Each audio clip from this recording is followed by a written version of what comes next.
From the studios of the Department of Communication in Phillipsburg, welcome to Prime Minister Talks with Honorable Prime Minister Silveria Jacobs. Hello, welcome to Prime Minister Talks. I am Silveria Jacobs, and I am pleased that you've joined us today because we have a very special guest, a civil servant for many, many years on St. Martin. Very special person, none other than Mr. Alfonso Blyden.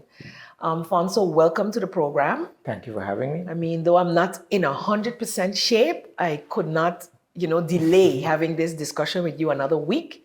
As soon as I felt well enough to do this, I said we have to share this information with the people of St. Martin, especially since we've started what we would call Heritage Month, based on the fact that we celebrated Constitution Day, 10-10-10, on the 11th, last Monday.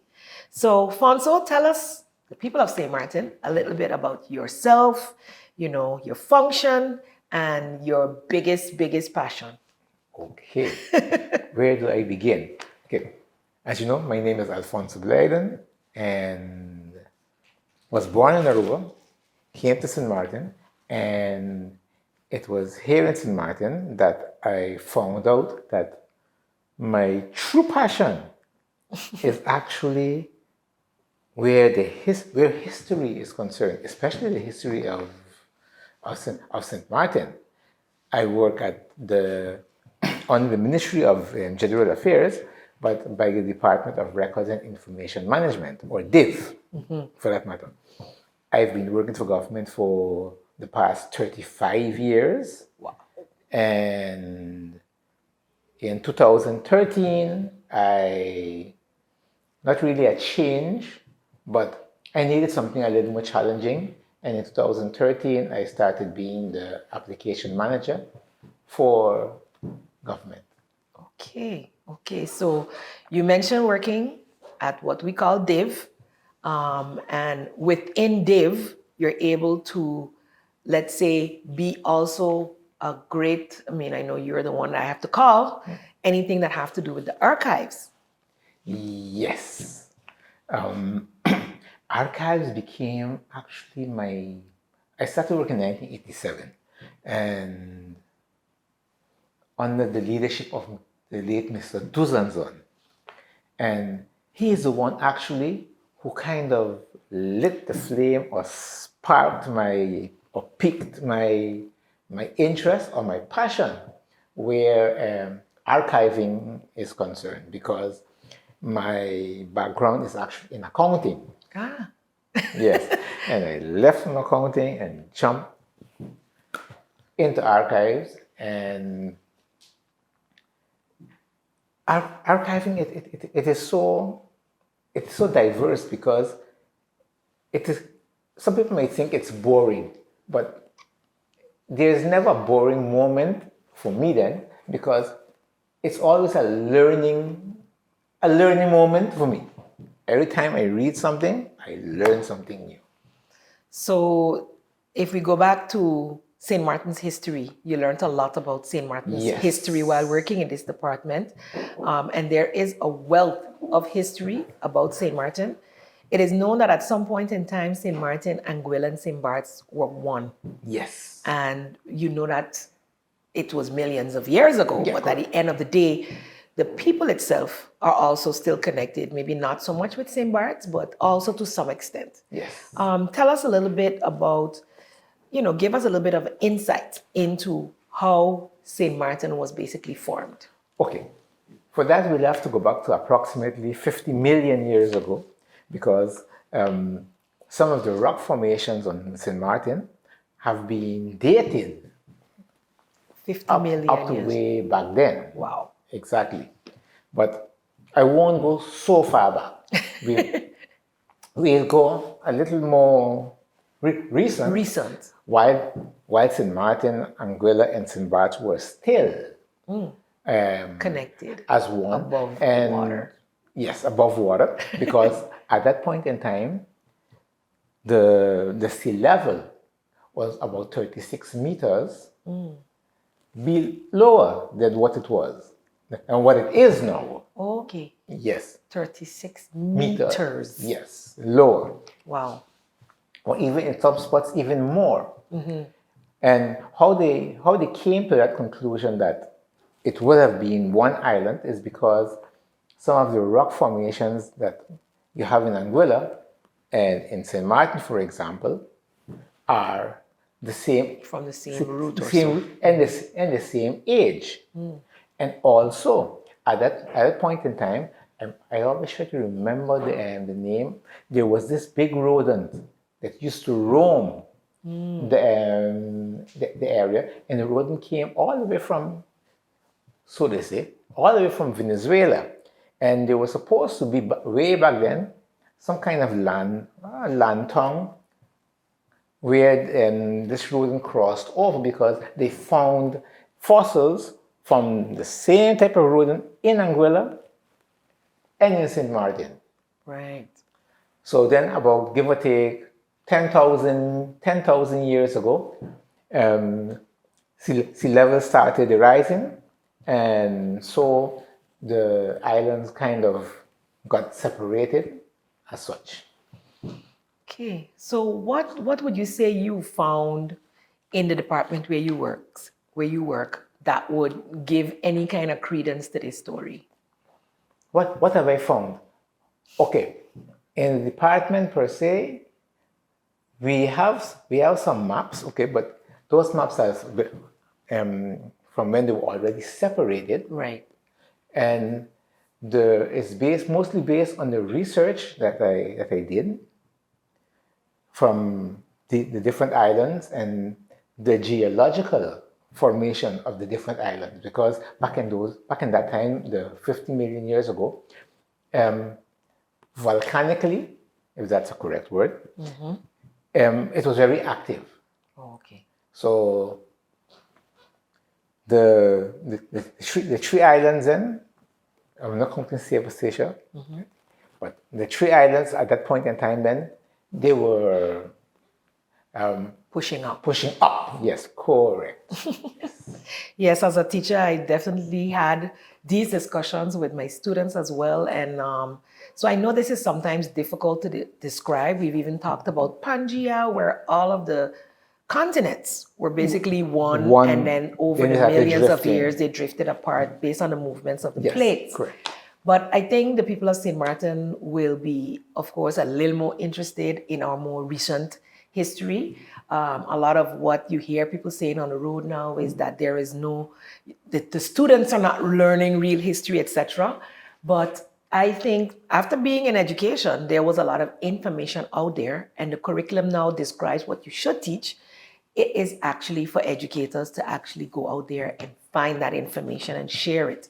But for us as a government, I find it imperative that not only the students learn, but that the adults learn as well. That's right. So we're coming up on a short break. So I'm going to ask you, the people, to come back if you're interested to learn more about St. Martin's heritage from our Master of History, Alfonso Blyden. Prime Minister Talks with Honorable Prime Minister Sylveria Jacobs. Parents, it is back to school time, and this year, we want you to register your child to ride the school bus.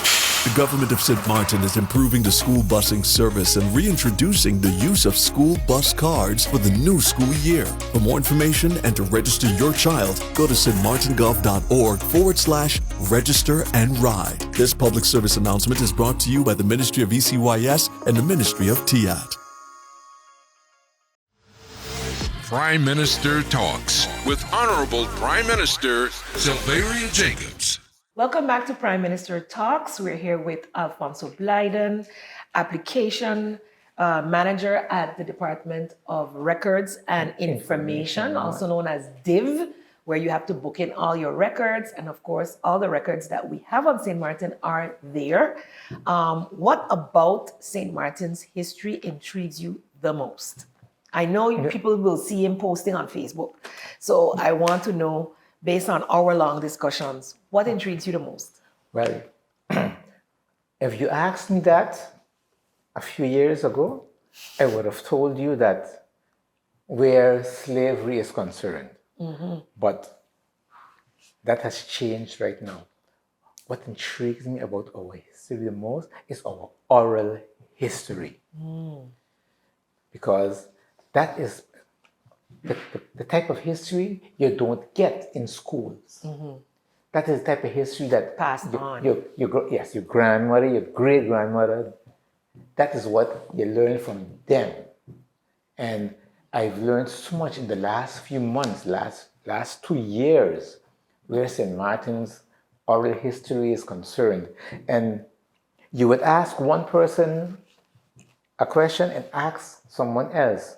And when I say someone, the elderly, you would ask, and both will give you almost similar answers, but yet still so different because each of them, they lived it In a different in way. a different way. Experience, yes.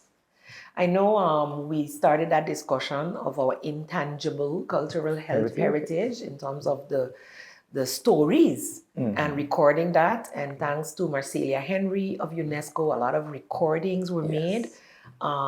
What are you busy with anything in that? Yes. In Yes, that to be able to record, because that's the only way with elderly dying out that we are able to carry on some of these stories. Yes, I am, actually. I've interviewed various elderly folks. For example, I interviewed Miss Ruby Butte.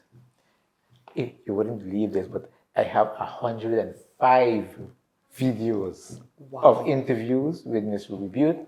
I interviewed Mr. Chester York, Mr. Bitchfield Flond, and On and on. on and on, yes. And is that part of your, like, say, personal hobby, or is it part of the archiving that you're doing for government? No, personal hobby. Personal hobby. Yes. I know that I for sure, after Mr.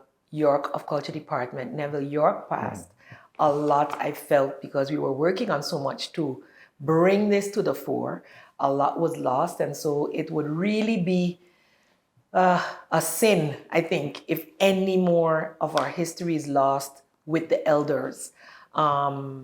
What I know you, I don't know if you've worked at all with Marcelia. Have you worked at all with Marcelia Henry? Yes, exactly. And recently, with Marcelia, I was working on same oral history, but when it comes to traditions, ways of healing, and all of that, old-time sayings, all of that, I was busy working with her and trying to gather as much of that information as possible with Miss Marcelia Henry.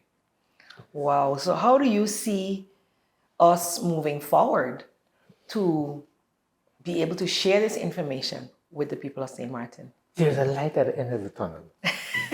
Yes. You know, I was pessimistic before about it because I was like, the young people, they are so busy with their phones these days. And even my own daughter told me, she said, Daddy, history is boring. It hurt when she told me that, but because I was like, you're my daughter, you're supposed to like history too. You know? But No, that way. no, exactly. And I started this project, if you may, of posting. I was doing it every week. Post something new about the history of St. Martin on my Facebook page. Writing something new. Then I started a different project, posting about what I call profiles of our local heroes. And just shooting it out there because I was hoping that I can reach that particular target group. I'm still getting the target group of our age, more or less, but however, I'm working on something right now that hopefully will get all this wealth of information that I have into the schools. Okay, that sounds like indeed a very good initiative. I know that also since becoming Prime Minister, we did hire another person to work within archives. So hopefully we can see this fire continue to burn, just like your fire was lit. Have you lit the fire for anyone? Actually, I was so happy when it was like, I saw the same situation when I came to work with Mr. Duzanzon. he was so happy that finally he found someone with a passion that he could just throw everything on. And he told me, now it's up to you to find someone who you can entrust with what you know. All this information. And 35 years later, I found someone who has the passion, the drive, Mr. David Richardson. Yes, I'm so happy that government hired him and put him to work in archives, because I know if and when I go, they will be in good hands. Good hands. Yes. Somebody with the passion and the drive Yes, for the correct. recording of history. I think that is indeed one of the things that has been missing. We have a lot of local authors. It was Literacy Month in September, and I started featuring some of the books that I have. So many authors give me their books over the past years. I've bought so many books, and as an educator, continue to promote literacy. And I think once we can see ourselves in the stories, it will encourage children to read. But I want to really encourage the adults to go on your Facebook page, Alfonso Blyden, because good thing about it is once it's there, it's there. Is there, yes. And we use social media for all types of things. And I think learning about our true history, and I think a lot of people get stuck in the slavery phase, as you say. But I remember teaching back from the Siboney and the Arawak and so many years before zero. Yes. And you just said something that really Triggered you. triggered me, because yes, we are so focused on the slavery days and things that I decided, I say, hey, no. I'm working on something right now, life after slavery. You know, what happened? How did we proceed? I think that would be an excellent way for us to segue into the next segment. It's always exciting talking to Alfonso. Come right back so we can get into the last segment for this time on St. Martin's history and what drives Mr. Alfonso Blyden. Prime Minister Talks with Honorable Prime Minister Sylveria Jacobs.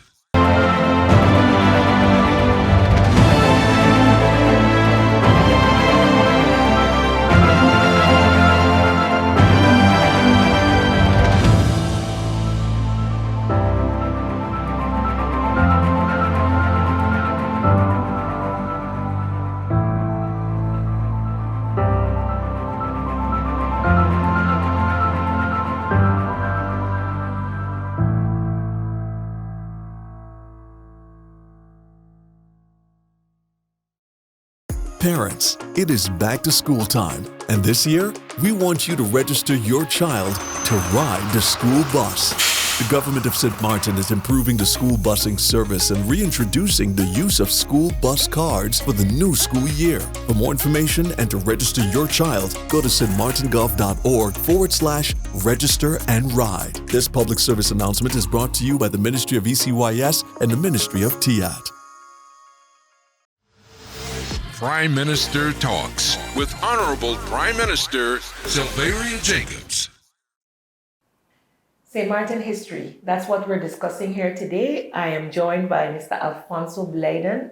Many of you know Alfonso over the years, a very dedicated and passionate history buff, and let's say grew up in Div under Mr. Duzanzon, the late Mr. Duzanzon, who we've heard so much about and the knowledge that he carried with him. And I could tell you, I was very afraid we were going to lose all that knowledge with you as well. So we're happy that you're getting better as well. Let me take the time to say that. God bless your continued progress and your continued sharing of that that fire you have with David, who is working with you and who I saw diligently even at your home, bringing you work. Even though we told you to take it easy. That kind of dedication we cannot pay for, but it shows that for you, history and being productive is so important, something that I've been trying to push and promote with all the people of St. Martin, that we all have a purpose. and to find that purpose and go after it with the same vigor that you continue to go after yours. God has spared your life, and you continue to push out all that information. Yes. So you talked a bit about the platform, the social media platform, and I already encourage people of St. Martin to go there. How do you see us, or how important do you think it is for us to expand? Because many say there is no history of St. Martin being taught in the schools. That's a lie. I need to clarify that that is not true. We can do better. We can put more books in place, because a lot is being done based on oral history or information we glean from the Lasana Sikus, from their books. National Symbols of St. Martin was one of the main books I used when I was teaching. And there is now a social studies book in place that has a lot from kindergarten right up to, I think, the first 2 years of high school. But there are people at St. Martin that want to study St. Martin history in their higher years, not necessarily European history or American history or, the former Russia. So what do you think, why is it important that we expand our school materials so that our people can learn more about ourselves? Okay. And I have to go back to when I was studying, because I learned more about the US and Europe than I learned about All of us. where I grew up. And going back from that, also your first basic history lesson should come from home, where you sit down and you listen, your parents start telling you how it used to be. And so that should be your first history lesson. And now when you're going to school now, there is where they amplify and add to what Your parents. what your parents taught you. And sadly enough, that little bit is what, or not enough of was being done where that is concerned. And I should add, there are a lot of books out there that you can't find in St. Martin. I bought books on eBay about St. Martin's history that were never on sale here in St. Martin. Wow. My daughter even found one at an antique shop in the Netherlands, and I bought it. That would have to be a whole other program. Yeah. Because I know we have a lot of archives in the Netherlands as well. Yes. But we have to finish building our structures, because to have the type of archives that they are holding requires all type of temperature control, and we don't have the size at this time. So it's something we're working towards, but we'll save that discussion for another day in terms of the archives that we have in the Netherlands, because a lot is there that many here have never been exposed to either. But indeed, what you're saying is true, and I promise to come down to the archive department. Yes. And we'll do that with the cameras so that people can see what is there. What was like eye-opening for me was back in 2012 when we did the first Emancipation Day, and we had a Department of Culture worker, senior policy worker, Arlene Richardson Sprott, and she went digging because she said, I'm going to find your forefathers. And she found this document, and it was like, wow, a handwritten document of my great-great-great-grandfather, my great-grandmother, so my father's grandmother, and that was just from my father's side. So I got that sliver of, wow, I really belong here. And that you're able to find that, and you clarified in the break that piece of information from St. Martin is at Civil Registry. Yes, and at DIV, we also have correspondences. The oldest correspondence we have dates back to 1837. Wow. The rest were actually sadly destroyed in the fire from 1974, but nevertheless, in between those correspondences, there are also correspondences that came from the public to government. Wow.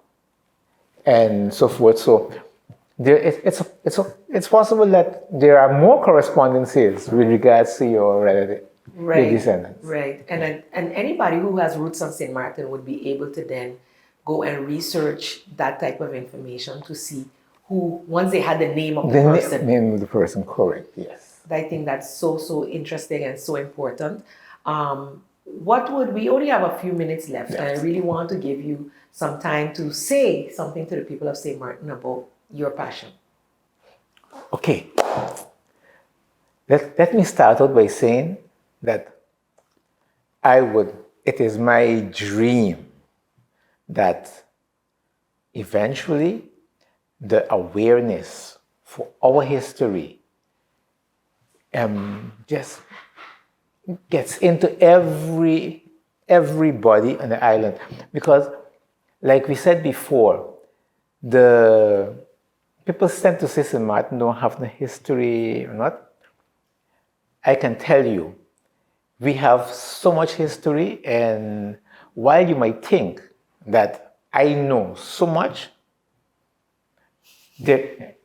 what I know is just a drop in the bucket. I am still learning every single day new things about St. Martin. This morning itself, before I came here, I was sitting down reading through one of my history books, and I was like, okay, I didn't know that. And even in the break, I was talking to the Prime Minister about witch trials that they had here on St. Martin. Yes, we literally had witch trials here on St. Martin. And those are kind of things that you don't get in school, because that kind of history was never really put out there. I'm not saying it was hidden, but it was not put out there, so you wouldn't know it if you don't really go and do the research. But so if you have your elderly grandmother, relatives still alive, I beg you, take your time, sit down with them, and let them talk and take note. Very important. Document what they tell you about how it used to be. And once you have that, please pass it on to your children and grandchildren, because that's the only way our oral history will live.